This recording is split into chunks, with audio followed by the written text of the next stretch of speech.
Isaiah, we've been seeing some pressure from 3-man, and now you're doing some more 4-man. Can you kind of just talk about the progression of how the fronts have looked so far? I think they look really well. Coach Adams is doing a good job of, getting everybody prepared to, go play. And the way he teaches a 3-down, the way he teaches a 4-down, I think we can have a lot of success in both of them. And now we've been doing a little more 4-down stuff in camp, and it's been looking really good. Me personally, I've been loving it. I know the guys next to me have too. So yeah. Chris, this is your first interview as a Razorback? Yes, sir, it is. Yeah. How's your experience been here so far, and from playing last year and now working with the first group? My experience here has been very amazing. It was a hard-fought journey my first year. My first year I had to get adjusted to everything. I was a mid-year, so I had to adjust and become accustomed to, classes and workouts and things like that, and I had to fit into the culture. But guys like Isaiah Nichols, Grant Morgan at the time, Hayden Henry, and Bumper Pool, of course, they got me on the right track, and it just kept me there. And ever since then, I've just been on the road. Was it hard coming all the way from Georgia, right? All the way from, does Arkansas feel like home yet? Arkansas has felt like home since I committed here, so it wasn't a hard transition for me. I fell in love with the coaches as soon as they got here. I've been in love with Coach Pittman since he was at Georgia, so it wasn't hard for me. He made me feel at home there. He made me feel at home here, so it wasn't hard to come accustomed to moving up here. You missed a lot of time, obviously, with the bump you had. Have you been back from that? I guess you just came back yesterday. You going to be able to go Saturday? Yes, sir. I'll be in there Saturday, but to speak on that, while I was out, I was still getting mental reps. I was still going to my leagues like Isaiah and Bumper Pool and people like that. I was still on the field, still participating in things like that. So it wasn't anything major to me. Isaiah Thomas asked me about the progress in front. How about your progress? Where do you grow? Where are you seeing some developments in your individual game? I've been really focusing on details.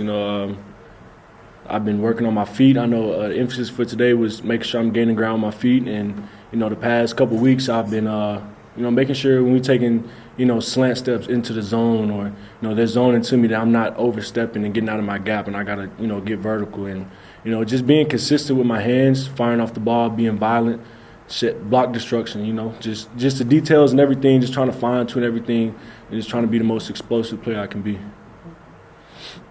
For both of you, maybe Isaiah first. I know it's not a true spring game on Saturday, but there's going to be fans. What are your expectations are for that? It's just another practice. I'm glad the fans are getting the opportunity to come see us. They haven't seen us since the Outback Bowl, and I think it's a good opportunity for the fans to see us and see what we do every day. But as far as my approach to it is, go about it with the same mentality as I do every day. Every day is game day. We go in there and practice. We're trying to get better, handle business, and get out. Piggybacking off of what Isaiah said, like he said, every day is a game day. We take every day one step at a time. And the main thing about it is just get better every day. We take it 1% every day. And, Coach Odom, with the defense, he does an excellent job with setting the standard, and we go throughout with that standard. So, like he said once again, we do everything like a game day. We take it one step at a time. But most importantly, we are really excited to show the fans what we have been working on all spring and show them how hard we've been working and what a season they're going to be looking forward to. And kind of, like Pooh was saying, we really do take it. I know a lot of people say take it like game day, but we really do take practice like game day. We'll get texts from Coach Odom. Coach Odom just as pumped as us to go, like he's out there going and practicing, and so he'll text us and, make sure we come in the next day or get in our mind that night that the next day is game time. It's time to go and you practice how you play, and that's how we got to come out every day. Chris, just how much did you learn playing behind Bumper, Grant, and Hayden last year? How much did you pick up some things from them, not just in the game, but in practice too? Oh, yeah, man. Playing behind those guys was a true blessing for me. I was actually very happy that they came back that last year. Learning behind them, especially with Grant, sometimes I would go sit with Grant and I'll learn extra. Even Hayden, we'll take time after practice, we'll stay afterwards, and we'll just learn the scheme. He'll teach me the scheme, And in the beginning, as a freshman, as a mid-year, like Coach Odom said in the last interview, you're supposed to be getting ready for biology class.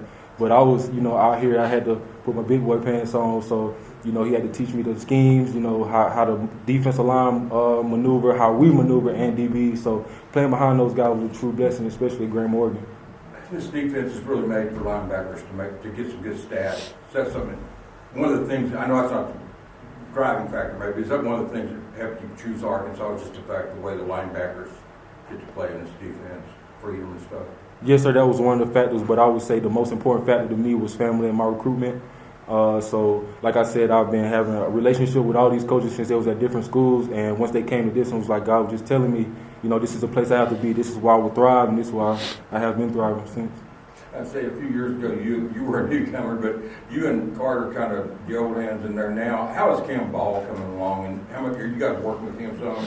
And how's he looking? I personally think Cam Ball is going to be very good. You know, he's still young, and you see in this conference, like, most of the best guys in D-line are older. You know, you got some young guys that are good too. But I feel like once he gets older, he matures and he, you know, understands the game better and changes his body, I think he's going to be really good because he has the work ethic and he can take coaching. You know, he's not a selfish guy. So, you know, he gets out on the field, I know, like, he makes plays all the times and it's not a surprise. So I really think highly of Cam. I think he's going to come along just right, just fine.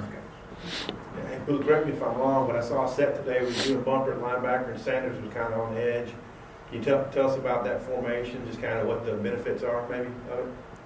So that formation is something new that we're working on with Coach Odom. You know, we're still getting adjusted to it, we're still getting accustomed to it, but, you know, as I said, we're going to take it one day at a time and get better at that scheme. So, yeah, so. What do you thought of Drew's entrance into the linebacking corps? Drew has been a great exception to the linebacker corps. He said he's learned a lot of things from me, but honestly and truly, I've learned a lot of things from him as far as like pass rushing moves, how to maneuver fast, and how he moves around. So he has taught me a lot of things as well. So he's been a blessing to come to the linebacker corps. How did Pooh come about, man? Just different from the basketball player, or how did that come from? So you asked about my nickname? Yeah, your nickname. Okay, so my parents, when they were younger, their nickname was Pooh. And, of course, my name is Chris Paul Jr., so I was the first boy out of 6 sisters.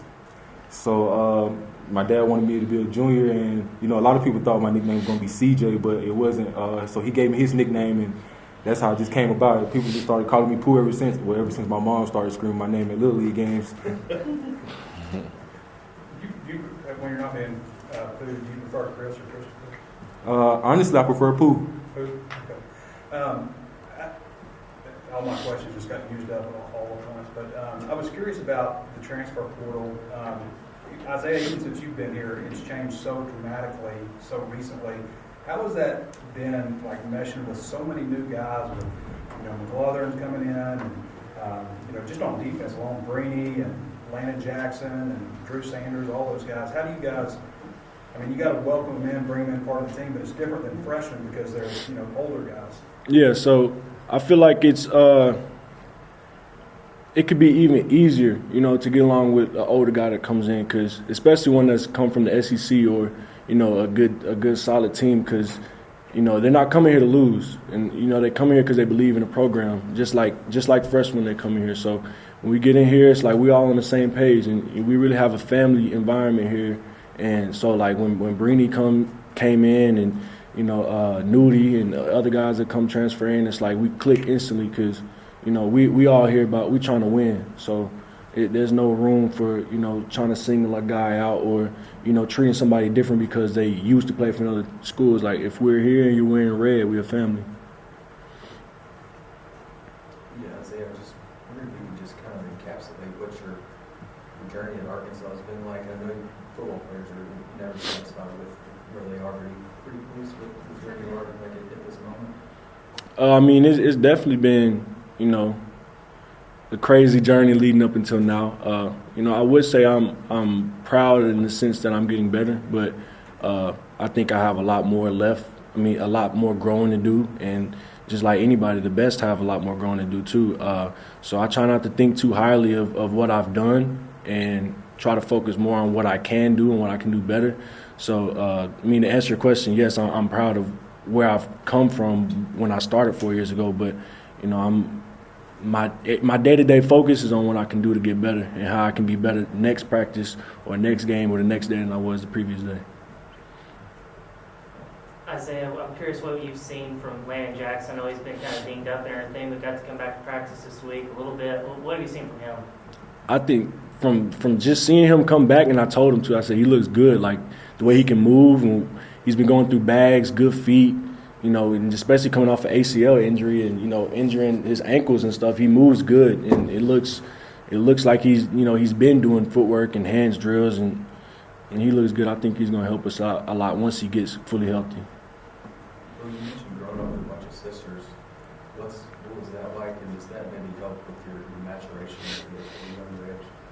So growing up with a lot of sisters, you know, as you can imagine, was kind of crazy. But, you know, we all had that kind of bond, and they really and truly, other than my pops, taught me how to be a true man and sticking to my word and how far you can get with being honest and being mannerable and just playing out hard work. So growing up with them, man, you know, it really taught me a lot. You know, I had to grow up at a younger age, like my dad always says. I always think 10 years ahead. You know, if you're 15, think like you're 25. You know, so, and my sisters, they helped imply that on me with, you know, just the small things. You know, sometimes kids, you know, they take for granted what they have. But for me, I took it as, you know, they're trying to help me. They're trying to help me to get out of the place that I come from. And they see something in me that I didn't see at the time. And, you know, so growing up then was a true blessing. And that's how I truly feel about my sister. I love my mom. All right, thanks, fellas. Appreciate y'all.